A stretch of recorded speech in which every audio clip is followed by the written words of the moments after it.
Toi, à présent, l'actualité hors de chez nous.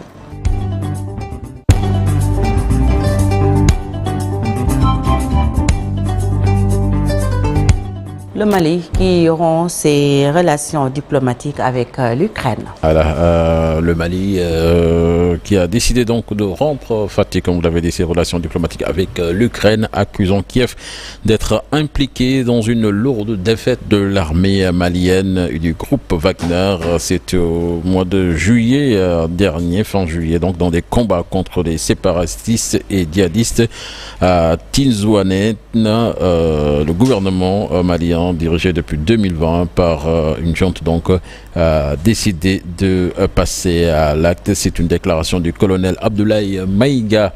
Il accuse donc ce pays d'être impliqué dans cette lourde défaite. Séparatiste et djihadistes, rappelons-le, ont confirmé avoir tué des dizaines de membres du groupe paramilitaire russe Wagner et de soldats maliens lors de combats à Tinzouanet, à la frontière algérienne, donc dans l'extrême nord du pays. L'armée malienne et Wagner avaient reconnu donc des pertes importantes sans donner de bilan précis. Cette défaite est la plus lourde subie en une bataille par le groupe Wagner en Afrique, s'accordent les analystes.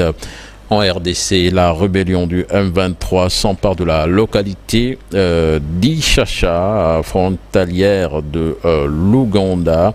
La prise de cette poste frontalière a été faite sans combat après le retrait des troupes d'autodéfense dit à Wazalendo et police, une avancée qui intervient au premier jour du cessez-le-feu annoncé par Luanda, Bangladesh, avec le bilan des manifestations qui a atteint au moins 300 morts ce lundi, après que 94 personnes ont été tuées à la veille lors d'affrontements entre des manifestants et des partisans du pouvoir, selon un communiqué de l'AFP, de responsables donc et des médecins dans les hôpitaux.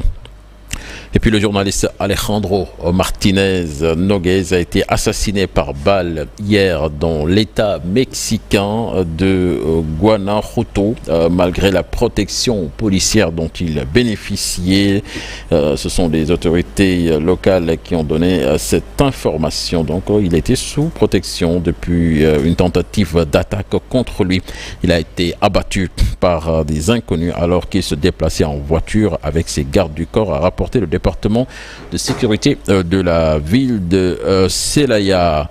Et puis nous parlons sport. Jeux Olympiques 2024, mission accomplie pour l'Américain Noah Lyles, nouveau roi du 100 mètres.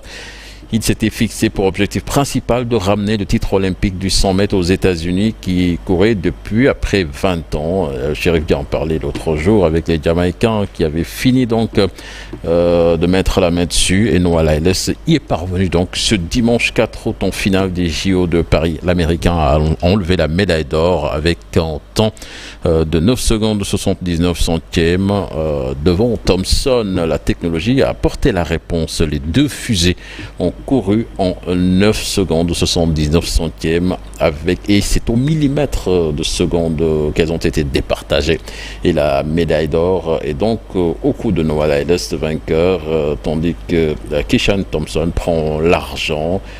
Donc une course qui restera dans l'histoire Fatih. Et puis football, les demi-finales, c'est ce lundi les demi-finales des Jeux Olympiques chez les hommes.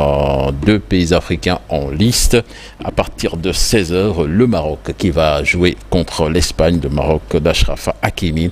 Et puis à 19h, la France va défier les pharaons d'Égypte. Donc bonne chance à nos représentants africains sur nos Fatih. Merci beaucoup, cher Tidiane Diao, pour l'actualité hors de chez nous.